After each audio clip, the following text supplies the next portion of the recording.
Clase L. La misión de John Taylor en Europa. Discurso del elder John Taylor, pronunciado en el Tabernáculo, Gran Ciudad del Lago Salado, el 22 de agosto de 1852.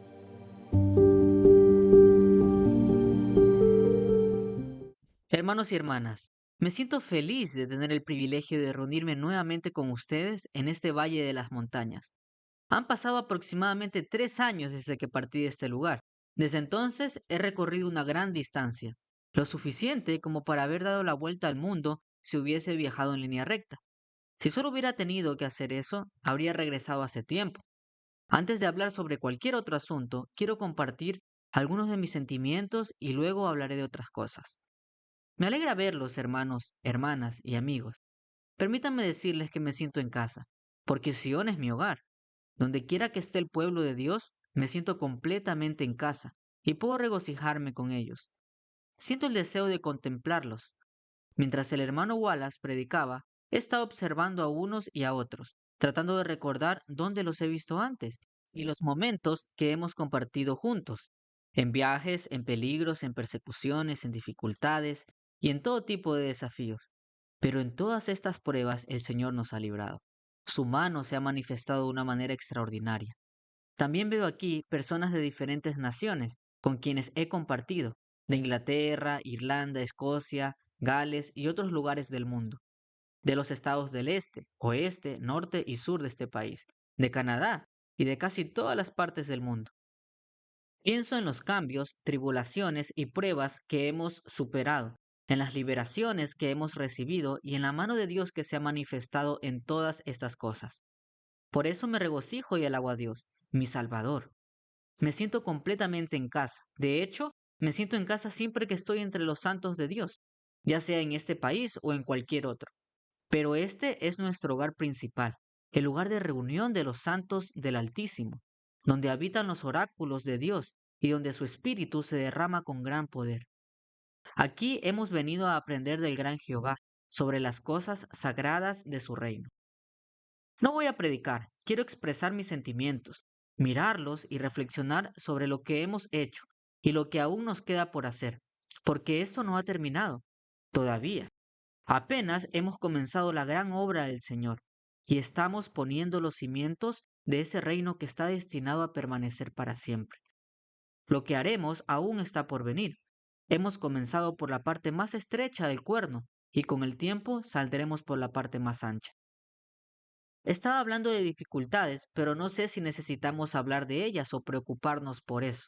Hemos tenido algunas pequeñas confrontaciones y desafíos con los gentiles, algunas dificultades, pero hemos atravesado todo eso y aquí estamos, sanos y salvos. Es cierto que algunos de nuestros amigos se han quedado en el camino, han caído en el sueño de la muerte, pero ¿qué importa? ¿A quién le preocupa? ¿Vivir o morir? ¿Morir o vivir? ¿Dormir o estar despierto? ¿O estar despierto o dormir? En realidad es lo mismo. Ellos simplemente han partido un poco antes que nosotros. Por ejemplo, nosotros dejamos otros lugares y llegamos aquí, y pensamos que hemos llegado a Sion. Ellos han partido al mundo de los espíritus y piensan que han llegado al cielo. Todo está bien. Hemos dejado amigos atrás en distintos lugares. Cuando ellos lleguen aquí, nos estrecharán la mano y se alegrarán de haber llegado a Sion. De la misma manera, cuando vayamos a donde están nuestros seres queridos que han partido, les daremos la mano y nos alegraremos de haber llegado al cielo. Así que, en el fondo, es lo mismo. Aunque nuestros amigos sintieron tristeza cuando partimos, también se regocijaron con nosotros porque íbamos a Sion. De la misma manera, nos regocijaremos con aquellos que han muerto en el Señor, porque ellos descansan de sus labores. Llevamos en nosotros los principios de vida eterna. Hemos comenzado a vivir y seguiremos viviendo. Como bien dicen los metodistas, mientras la vida, el pensamiento y el ser existan, o mientras dure la inmortalidad. Por eso las circunstancias de esta vida e incluso la muerte misma tienen muy poca importancia en comparación con lo que realmente importa. Algunas personas me han preguntado, ¿no tienes miedo de cruzar mares y desiertos con lobos, osos y otros animales feroces, además de los indios salvajes? ¿No temes quedarte en el camino y morir en el desierto o en algún océano? Pero no, no me preocupa. ¿Y qué si llegara a suceder? Confío en que el Señor y sus ángeles pueden reunir a su pueblo, así como el hermano Benson ha traído a muchos desde Potawatomi. El Señor ciertamente puede enviar a sus ángeles y reunir a sus escogidos de los cuatro extremos de la tierra. Como dijo el profeta Daniel, al final de los tiempos, todos nos presentaremos en nuestra heredad. Estas cosas no me inquietan. Más bien, me siento agradecido cada día porque Dios me ha revelado el principio de la vida eterna, porque tengo el privilegio de conocer esta verdad y de ser parte de la obra del Señor, llevando su mensaje a las naciones. Me llena de gozo compartir este evangelio, porque veo cómo transforma los corazones y cómo las personas se alegran de recibir las bendiciones del reino de Dios. Incluso en medio de las pruebas me regocijo, porque sé que son necesarias para hacernos humildes y ayudarnos a conocer nuestras debilidades. Y cuando superamos estas dificultades y Dios nos responde nuestras oraciones, la alegría es aún mayor. Por eso doy gracias y me regocijo todos los días. Cuando estoy aquí, siento que me encuentro entre los hombres y mujeres honorables de la tierra. En cambio, cuando estoy en medio de la gente del mundo, rodeado de los grandes y poderosos, siento algo muy distinto. He visto y lamentado la debilidad de los hombres, su necedad, egoísmo y corrupción. No sé cómo se sienten ellos, pero he sido testigo de una gran ignorancia y locura. Parecen creer que son grandes, pero en realidad hay mucha pequeñez en ellos. Entre ellos, hay muy poco poder real. Sus instituciones están fragmentadas, quebradas y expuestas en sus cimientos. No importa de qué principio hablemos, su religión no tiene sentido. Su filosofía y su política son un caos de confusión. Y sus gobiernos, iglesias y creencias están marcados por la oscuridad, el sufrimiento, la corrupción y la necedad. A donde quiera que voy, solo veo Babilonia, tinieblas y desorden, sin un solo rayo de luz que pueda dar esperanza a las naciones de la tierra, ni la menor posibilidad de que encuentren liberación en esta vida o en la venidera. He estado con mis hermanos que hace algunos años me acompañaron en tierras extranjeras. El hermano Erastus Snow, que está aquí, el hermano Lorenzo Snow, que aún no ha regresado, el hermano F. D. Richards, que ha estado en Inglaterra, y el hermano Pratt. Se ha realizado una gran obra en todos estos lugares, pero dejaré que ellos mismos relaten sus experiencias. Me alegra compartir con ellos, escuchar su éxito y ver la sabiduría, inteligencia y prudencia que han demostrado en su conducta y en todo lo que han hecho. No podría haberlo hecho mejor que ellos, y no sé si alguien más podría. Todo ha marchado bien, la obra ha prosperado, la mano de Dios ha estado con nosotros, y sus ángeles nos han acompañado en nuestros caminos.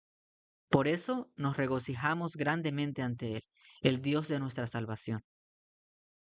Me llenó de alegría en mi camino de regreso ver a los santos dejando Canesville. Parecía como si hubieran sido barridos, casi por completo.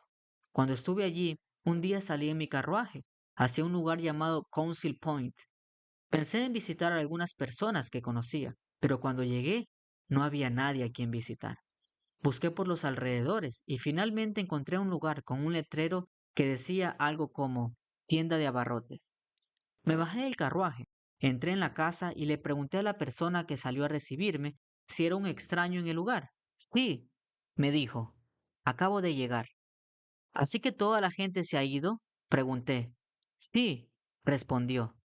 Más adelante vi algunos bienes apilados junto a una casa vacía, esperando ser trasladados. Entré en otra casa y encontré a 2 o 3 personas que aguardaban un bote para cruzar el río.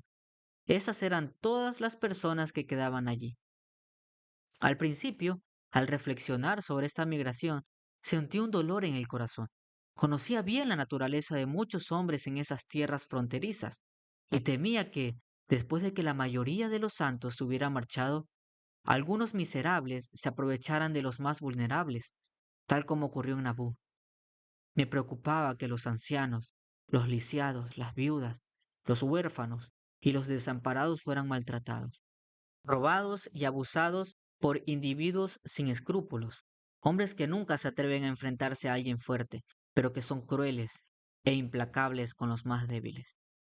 Pero gracias a Dios, casi todos están en camino, jóvenes y ancianos, ricos y pobres, todos vienen hacia Sion. Cuando veo a mis hermanos y hermanas aquí, no puedo evitar regocijarme con ellos, especialmente con aquellos que han estado involucrados en estos diversos trabajos.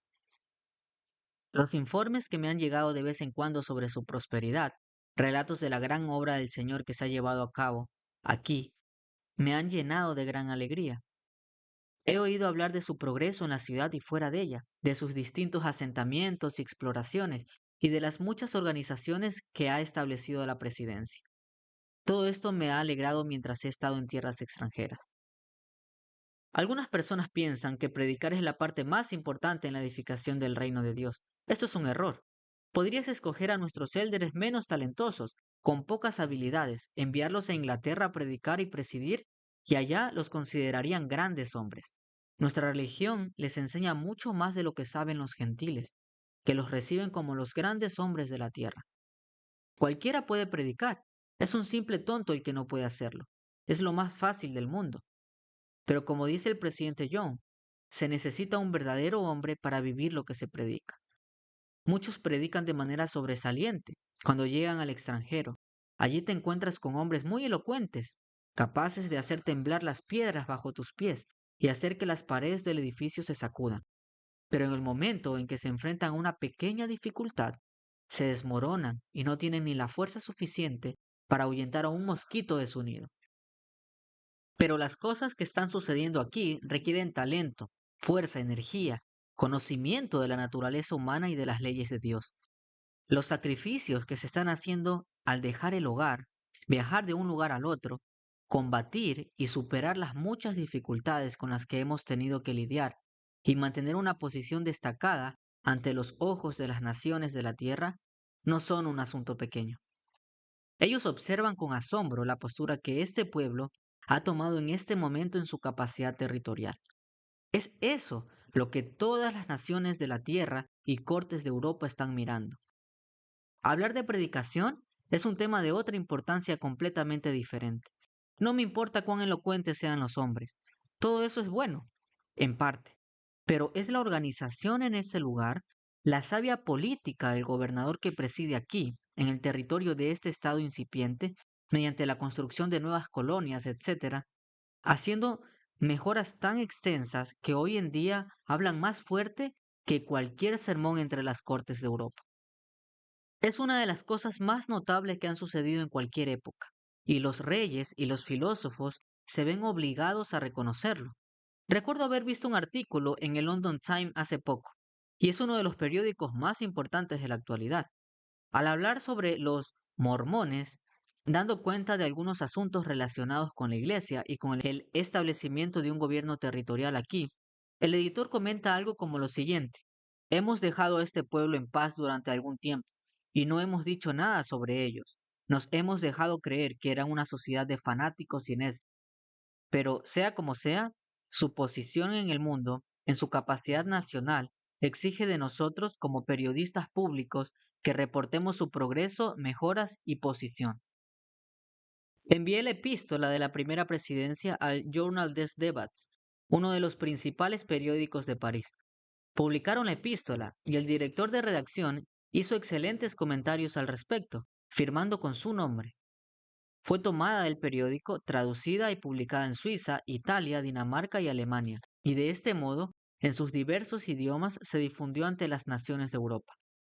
Nuestro lugar y nuestra gente están siendo cada vez más conocidos en el extranjero. Mientras estuve en la ciudad de París, traté con algunos de los principales funcionarios del gobierno. Al buscar obtener la autorización para predicar, generalmente lo único que tenía que hacer era enviar mi tarjeta John Taylor de Deseret. Nos estamos volviendo notorios ante los ojos de las naciones, y el tiempo no está muy lejano cuando los reyes de la tierra estarán contentos de acudir a nuestros líderes, a nuestros élderes, para pedir consejo que los ayude a salir de sus dificultades, porque sus problemas están llegando sobre ellos como un torrente y no saben cómo liberarse. Aquí daré una breve historia de algunos de mis actos. Fui asignado a ir a Francia hace algunos años, acompañado de algunos de los 12, quienes fueron asignados a otros lugares. La primera presidencia nos preguntó si iríamos. La respuesta fue sí. Podemos ir a cualquier lugar, porque si no podemos hacer cosas pequeñas como estas, no sé qué más podemos hacer. Algunas personas hablan de hacer grandes cosas, pero ¿no es algo grande viajar un poco o predicar un poco? Oigo a algunos de nuestros élderes decir, a veces, que van a hacer grandes cosas, ser gobernantes en el reino de Dios, reyes y sacerdotes para el Altísimo, y que nuevamente van a exaltar a miles de otros a tronos, principados y potestades en los mundos eternos. Pero no podemos sacarlos de sus casas para que viajen unas pocas millas aquí. Si no pueden hacer esto, ¿cómo aprenderán entonces a ir de mundo en mundo en las eternidades? Fuimos bendecidos en nuestro viaje. Tuvimos un tiempo bastante difícil cruzando las llanuras, y no recomendaría a las personas que vayan tan tarde en la temporada como lo hicimos nosotros. Hubiéramos perdido todos nuestros caballos, pero la mano de Dios estuvo sobre nosotros para nuestro bien. Él nos libró de todos nuestros peligros y nos condujo con seguridad. Cuando llegamos al río Missouri, el hielo estaba corriendo muy fuerte, de modo que era imposible cruzar en balsa, pero en una sola noche el río se congeló y cruzamos como si fuera un puente, con tal seguridad, pero tan pronto como el último equipo cruzó, el hielo volvió a ceder. Así, el Señor nos favoreció en nuestra extrema necesidad. Puede que se pregunten, ¿cómo les fue predicando? Muy bien, igual que siempre. Fuimos a trabajar, al menos yo lo hice, para tratar de aprender un poco el idioma. Fue a la ciudad de Bologne y obtuve permiso allí del alcalde para predicar. Esto era algo que necesitaba hacer. Hasta ese momento no había sido muy cuidadoso al buscar recomendaciones mientras avanzaba, pero tenía una recomendación del gobernador Young. Él les dijo a la gente que yo era un hombre honorable y firmó su nombre como gobernador del territorio de Utah y Willard Richards como secretario. Le dije al alcalde respecto a estos asuntos que no tenía muchos papeles conmigo, pero que tenía uno que obtuve del gobernador del estado de donde venía. Oh, me dijo él, señor Taylor, esto es muy bueno. ¿No lo dejaría conmigo? Así, si alguien tiene alguna objeción, podré referirme a él. Varios sacerdotes protestantes de Inglaterra comenzaron a molestarnos y querían crear una alteración en la reunión, pero no lo permití. Además, estaba en una ciudad extranjera. Fui recibido cortésmente por el alcalde y deseaba que mi reunión fuera ordenada. Estos hombres insolentes intentaron crear disturbios en nuestras reuniones, pero al ver que no podían hablar dentro de la sala, me siguieron por las calles, haciéndome preguntas mientras caminaba. Entre las preguntas mencionaron algo sobre José Smith. Les respondí, ¿de quién están hablando? Conozco bien al señor Smith. Él es un caballero y no trataría a un extraño como ustedes me están tratando. Sin embargo, ellos siguieron persiguiéndome, haciéndome más preguntas. Les dije que no deseaba hablar con hombres de su clase. Finalmente, me hicieron un desafío y tuvimos una discusión, el resultado de la cual tal vez hayan leído en publicaciones. El predicador metodista negó su llamamiento y, como consecuencia, iba a ser removido de su puesto. Los demás cayeron en el olvido. No pude obtener ninguna información sobre ellos la última vez que estuve allí. Entonces decreté que dejaría a los ingleses y me dedicaría a los franceses. De allí fui directamente a la ciudad de París y comencé a traducir el libro de Mormón, con la ayuda del hermano Bolton. Bautizamos a algunos. Algunos de ellos eran hombres de inteligencia y educación, capaces de ayudarnos en la obra. El hermano Pack fue a Calais y estableció una pequeña iglesia allí. Posteriormente, unimos algunas ramas inglesas a la de Boulogne en Francia, que se conocía como las Islas del Canal. En ese lugar, la gente habla mitad inglés, mitad francés, y el hermano Pack fue a presidirlas. El hermano Bolton y yo permanecimos principalmente en París y sus alrededores. Allí organizamos una iglesia. Antes de irme, celebramos una conferencia en la cual se presentaron 400 miembros, incluyendo aquellas ramas que se añadieron a la rama de Calais. Tenemos una traducción del libro de Mormón, tan buena como es posible que alguien lo haga. No temo que nadie, sea erudito o no, contradiga esta declaración. Lo hice examinar y probar por algunos de los hombres mejor educados de Francia. Tengo un ejemplar conmigo. Este es el libro de Mormón traducido al francés, y está hecho de la mejor manera posible, como cualquier libro que se haya publicado, ya sea dentro o fuera de la iglesia. La traducción es buena, la impresión es buena y el papel es bueno.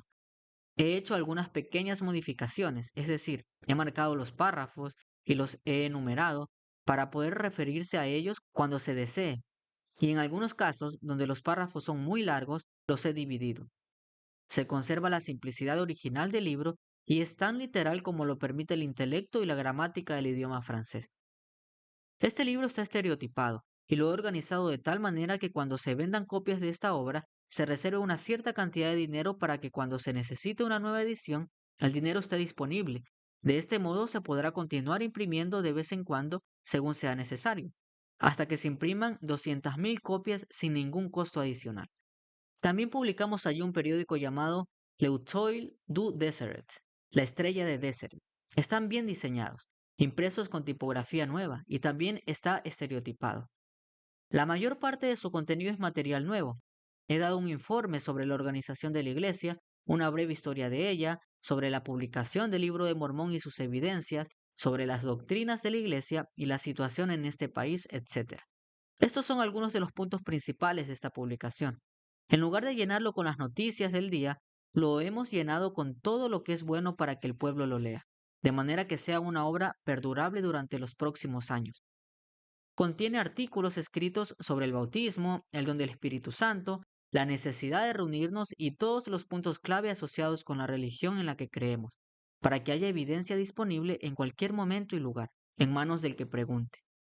Si hay personas que conocen el idioma y alguien les hace preguntas relacionadas con las doctrinas de nuestra religión, lo único que tienen que hacer es entregarles este número o aquel número de la estrella de Deseret, que contiene la información que buscan. Esto les ahorrará mucho trabajo en la conversación. Tuvimos que enfrentar muchas dificultades, porque no es fácil ir a Francia y aprender a hablar bien el francés, pero al mismo tiempo, si una persona se pone a trabajar en serio, lo puede lograr. Yo ya hace mucho tiempo que eliminé la palabra no puedo de mi vocabulario y tampoco la tengo en mi diccionario en francés. El Espíritu del Señor estaba con nosotros y con el pueblo, y Él nos bendijo en nuestros esfuerzos, permitiéndonos lograr lo que nos habíamos propuesto. Tuvimos problemas con el gobierno. Si no hubiera sido por la situación relacionada con la revolución que se estaba gestando en ese momento, creo que habríamos obtenido el permiso del gobierno para predicar en toda Francia y también protección para los élderes. Presenté una solicitud al gabinete para obtener ese permiso. Mientras hablaba con algunos de ellos, me dijeron que no habría problema para conseguirlo, pero no pudimos obtener el permiso que queríamos. Creo que esto se debió a la situación política justo antes de que estallara la revolución, o a las dificultades que hubo en Dinamarca, donde se levantó una turba contra los santos. En ese momento estaban expulsando a los extranjeros de París y no les permitían quedarse a menos que fueran personas ricas, que tuvieran dinero en el banco como garantía de su comportamiento. Libertad, igualdad, fraternidad y hermandad. Estaba escrito en casi cada puerta. Tenías libertad para hablar, pero podrías ser metido en prisión por hacerlo. Tenías libertad para imprimir, pero podían quemar lo que habías impreso y ponerte en confinamiento por ello. Las naciones de Europa no saben nada de libertad, excepto Inglaterra, y allí es muy similar a lo que tenemos aquí, es decir, la libertad de hacer lo correcto. Cuando llegas a Francia, Alemania o cualquier otra nación extranjera, donde el idioma es diferente al nuestro, el espíritu del pueblo es diferente. Y me parece que hay un espíritu diferente que se lleva consigo este lenguaje, algo peculiar de cada uno de ellos. Podría hablarles sobre su situación política, pero lo dejaré para algún otro discurso político. Dejémoslo por ahora. Al mismo tiempo, hay miles de hombres de buen corazón, de espíritu honesto, tan buenos como los he conocido en cualquier parte del mundo. Son tranquilos, calmados, pacíficos y desean conocer la verdad, ser gobernados por ella. Y si tan solo tuviéramos libertad para predicarles los principios de la verdad, miles se reunirían al estandarte de la verdad. La infidelidad prevalece allí en gran medida, y al mismo tiempo hay una gran cantidad de cierto tipo de religión, una especie de catolicismo, no el catolicismo de antes, sino el que es ahora. Los hombres se han cansado de él y lo ven como una tontería, algo sin sentido. Puedes dividir a la gente en tres clases.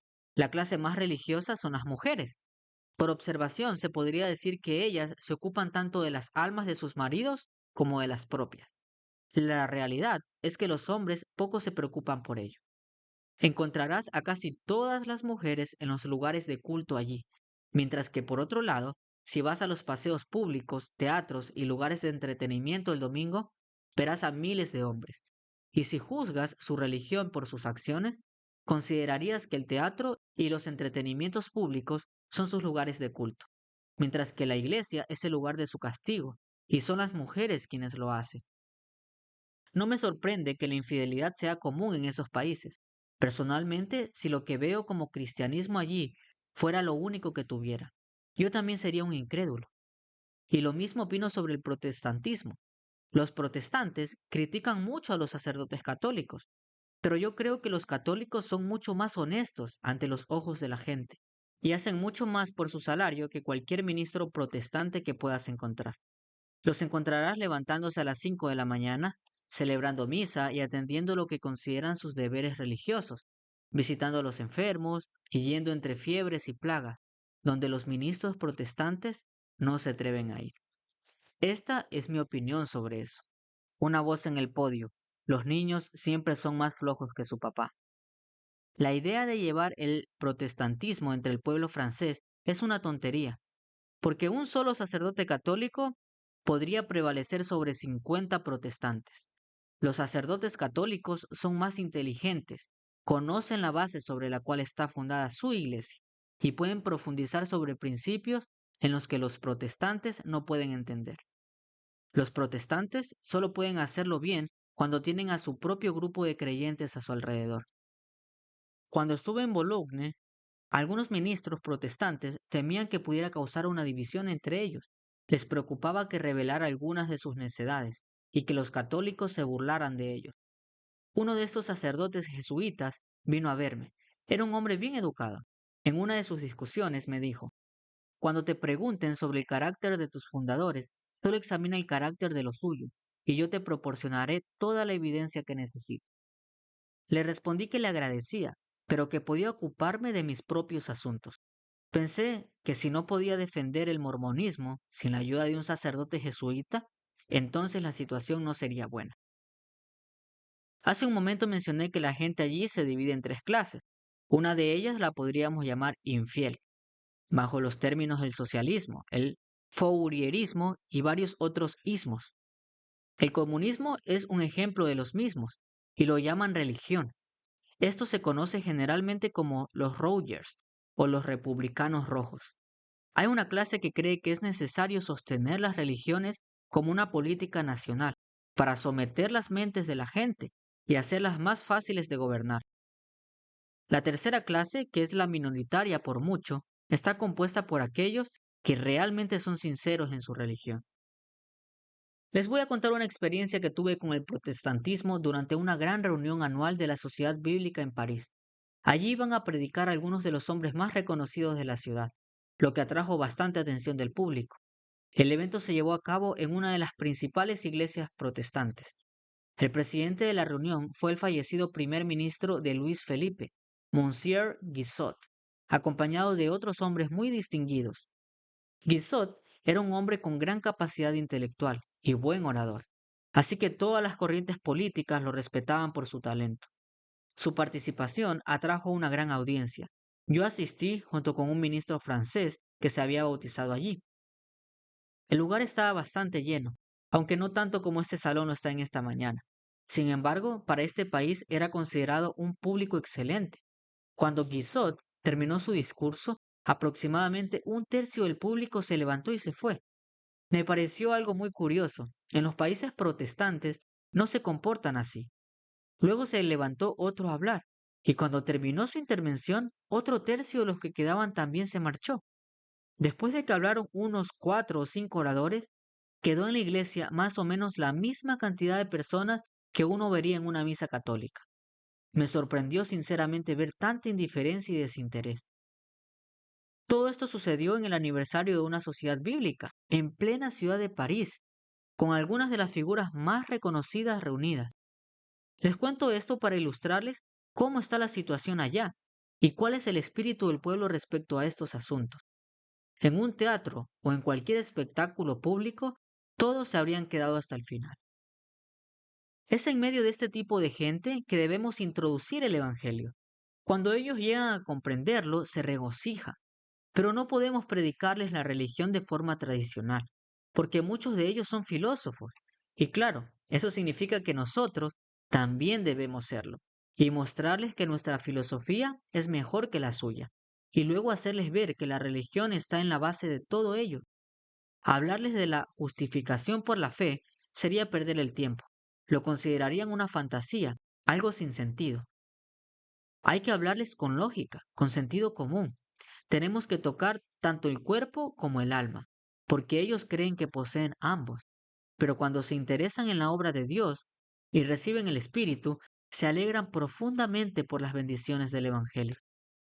He visto santos en ese país que se regocijan y dan gracias a Dios por las bendiciones del nuevo y sempiterno convenio, con la misma intensidad que he visto en cualquier otro país. Después de haber terminado la traducción del libro de Mormón al francés, en la que me ayudó el hermano Bolton, pensé en regresar a casa el año pasado, pero entonces me encontré con la epístola de la primera presidencia, de la cual entendí que deseaban que nos quedáramos un año más. Así que decidí cambiar mis planes de inmediato y seguir la dirección del Espíritu de Dios, porque siempre quise, como dijo Pablo, ser obediente al llamamiento celestial. Siempre quise seguir el camino que el Espíritu del Señor me indicara.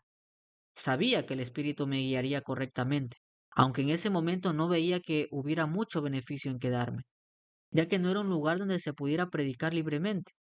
El gobierno, después de estudiar el asunto durante un tiempo, nos negó el permiso para predicar, y el único lugar donde podíamos reunirnos era en una habitación privada. Según una ley del gobierno, si más de 20 personas se reunían, podían ser arrestadas. Los oficiales siempre estaban vigilando, y cuando nos reuníamos para asegurarse de que no hubiera más de 20 personas, comenzaban a contar cuántos había en la sala. Así que los santos vivían constantemente bajo el temor de las autoridades. Bajo estas circunstancias hemos tenido que trabajar. Como en la epístola se decía que sería mejor que los hermanos ampliaran su obra a otras naciones, inmediatamente pensé en ir a Alemania. Así que hice un plan incluso antes de levantarme esa mañana, porque como saben las ideas fluyen rápido. El plan era publicar el libro de Mormón allí, escribir al hermano Hyde para que nos enviara a un hermano que conociera el idioma alemán, pero mi carta llegó justo cuando él salía hacia el valle, así que no lo recibió.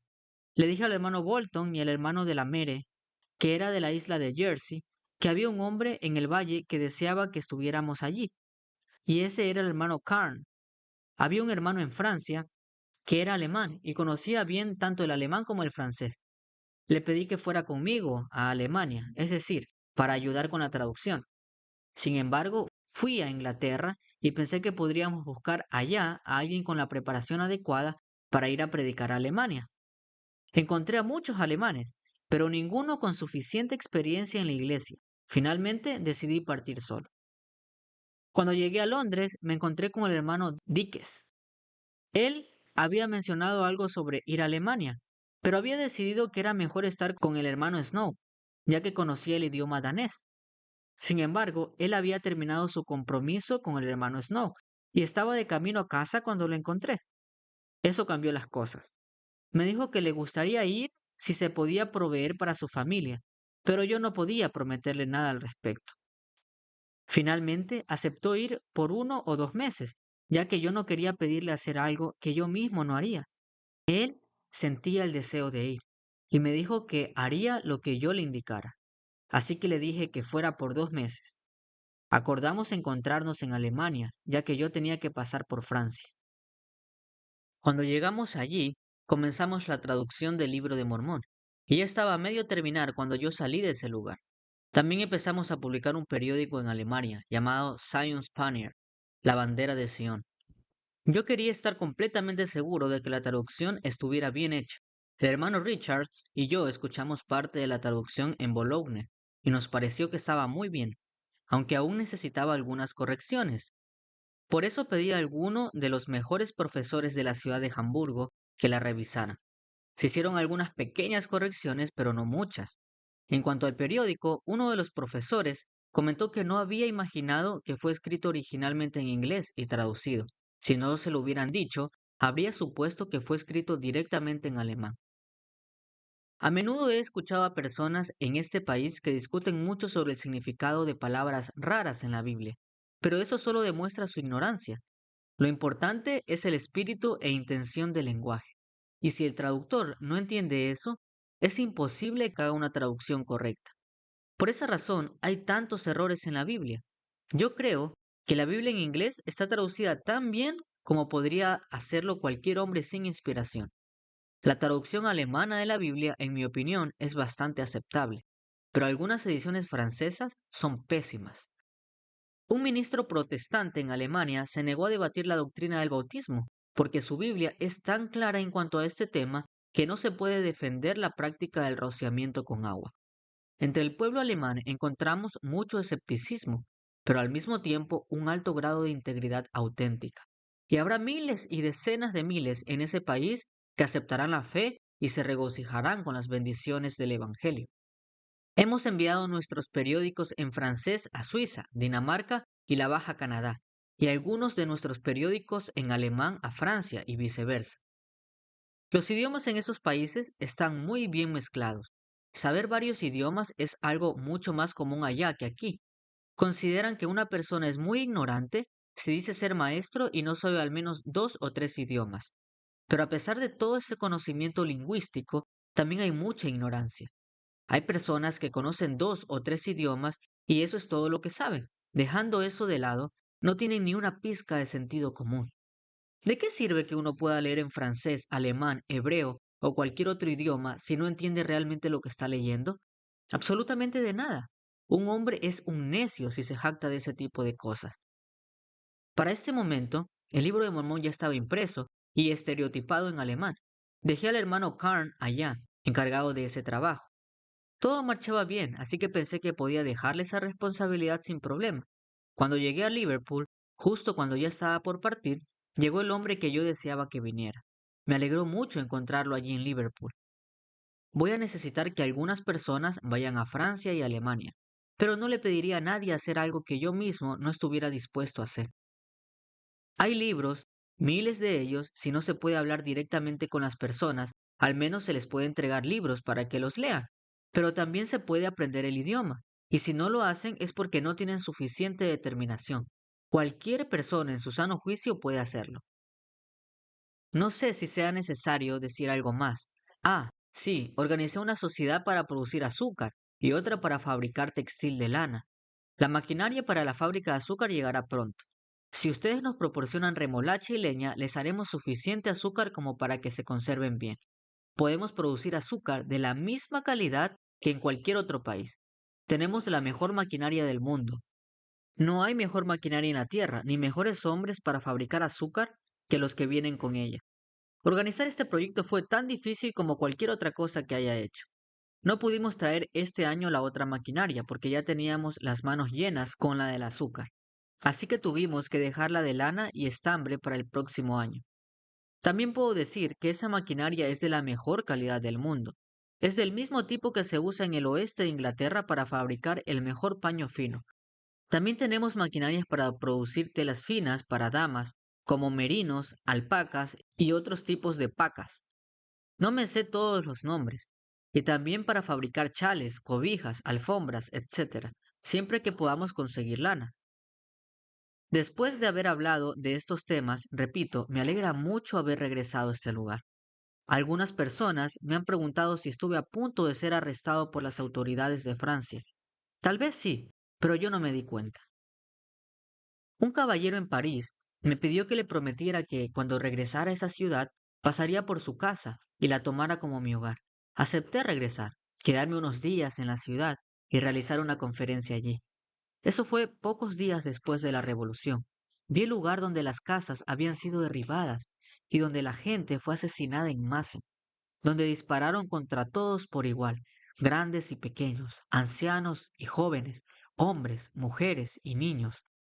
Estuve allí poco después de ese hecho, y justo cuando el pueblo estaba votando por su nuevo presidente, nosotros estábamos realizando una conferencia el mismo día, porque pensé que tendrían cosas más importantes que atender que preocuparse por nosotros. Sin embargo, Algunos de los élderes tenían miedo de ir a París por si se presentaban problemas. En esa conferencia se representaron alrededor de 400 personas. Se ordenaron élderes, sumos sacerdotes y maestros, y se organizó una conferencia formal. El Espíritu del Señor estuvo con nosotros, y muchos fueron ordenados al sacerdocio con una presidencia sobre la nación. Después de haber salido de París, al llegar a Inglaterra, encontré una carta del hermano Bolton, quien es el presidente en Francia. Me informaba que el Haute Police, la policía secreta o alta policía, había estado preguntando por mí en el lugar donde me alojaba, pero que el dueño de la casa los entretuvo hablando durante 2 horas, defendiendo mi carácter. Llegaron a la casa 10 minutos después de que yo había salido en un coche rumbo al ferrocarril, pero para entonces ya había terminado mi obra. Y cuando quisieron poner sus manos sobre mí, yo ya no estaba ahí. Pero justo en el momento en que ellos estaban votando por su presidente, nosotros estábamos votando por el nuestro y edificando el reino de Dios. Y en ese momento profeticé. Y vuelvo a profetizar ahora, que nuestra causa permanecerá firme cuando la de ellos haya sido destruida, y que el reino de Dios avanzará y se extenderá de nación en nación y de reino en reino.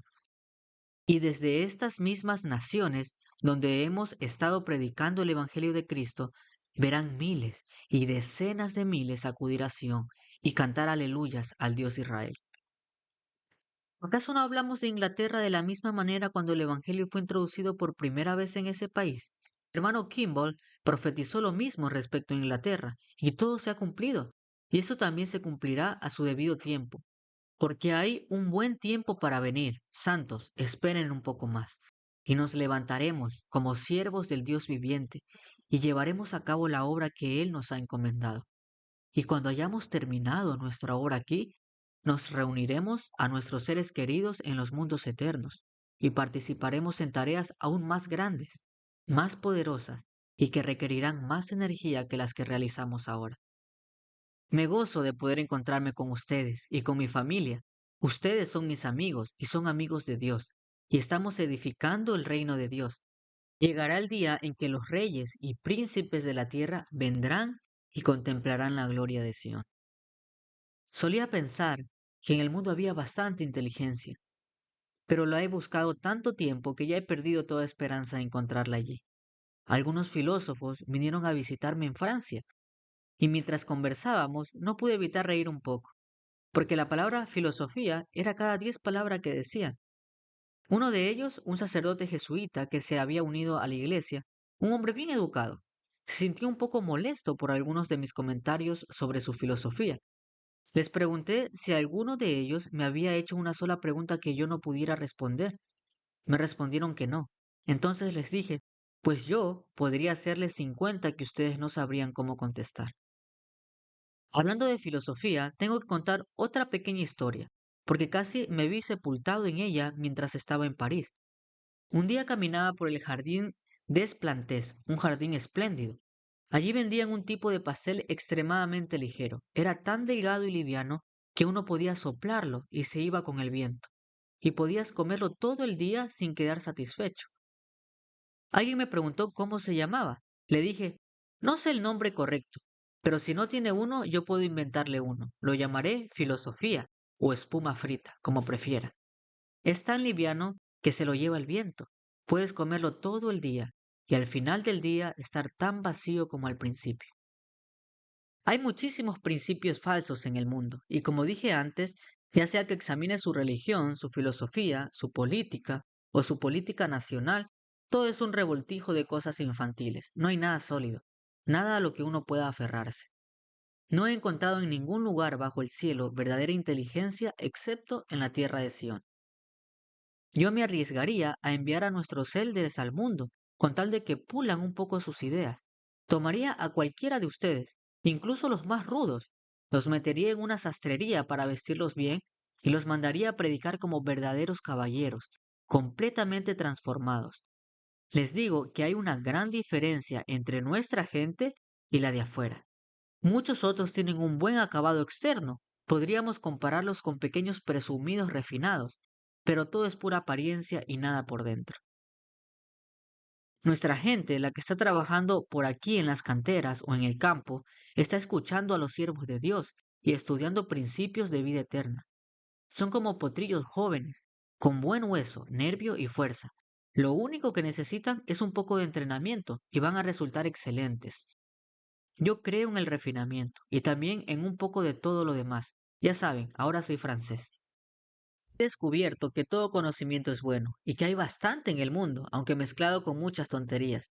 Es bueno que los élderes aprendan idiomas, porque pueden que tengan que salir al extranjero y deben ser capaces de hablar con la gente y no quedar como ignorantes. No me importa cuánta inteligencia tengan, si no pueden expresarla, parecerán unos tontos. Supongamos que un francés subiera a este púlpito a dar una conferencia sobre botánica, astronomía o cualquier otra ciencia, pero no pudiera decir ni una sola palabra en inglés. ¿Qué tanto más sabrían ustedes al final? Tal vez dirían, yo pensaba que el Señor nos daría el don de lengua. Pues no lo hará si somos demasiados perezosos para estudiar. Yo nunca le pido al Señor que haga algo que yo mismo pueda hacer. Debemos familiarizarnos con todas las cosas y obtener conocimiento tanto por el estudio como por la fe. Se nos instruye a buscarlo en los mejores libros y a conocer los gobiernos, las naciones y sus leyes.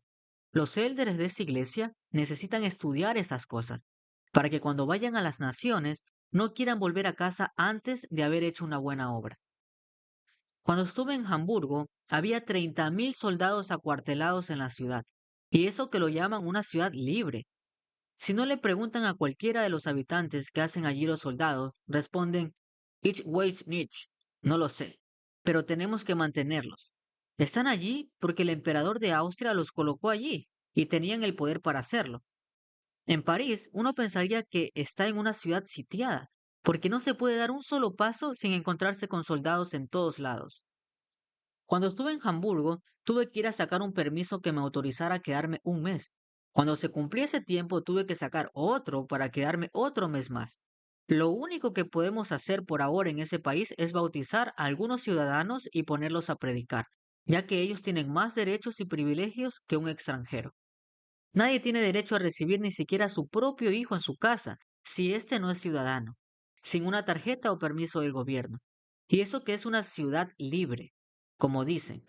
No podemos comprender realmente las bendiciones y privilegios que tenemos como estadounidenses, sin conocer la situación de otras naciones. Este es uno de los países más grandes del mundo, pero los americanos no aprecian los privilegios que tienen. Me alegra ver que las cosas marchan tan bien aquí. Noto muchas mejoras y cambios. Ustedes han hecho una gran obra y Dios los bendecirá por ello. Me alegra saber y ver que ahora son más diligentes en pagar el diezmo y en cumplir sus deberes que cuando me fui. No es difícil hacer la voluntad de Dios, y si alguno de ustedes saliera al mundo por 2 o 3 años, verían que no les costaría nada pagar el diezmo al volver. Me alegra ver estas cosas. El progreso en la edificación del reino de Dios y la unión es fuerza, y cumplir la voluntad de Dios derrama bendiciones sobre nuestras cabezas. Ahora espero poder descansar un poco, visitar y seguir hablando, predicando y haciendo todo el bien que podamos en este mundo, y luego pasar al siguiente mundo para seguir haciendo más bien. Estoy agradecido con los hermanos de aquí por haberme construido una casa. Y, hermano Brigham, le agradezco mucho por ello. Que Dios le bendiga por eso. Y ruego que las bendiciones de Dios reposen sobre todos los santos, por los siglos de los siglos. Amén.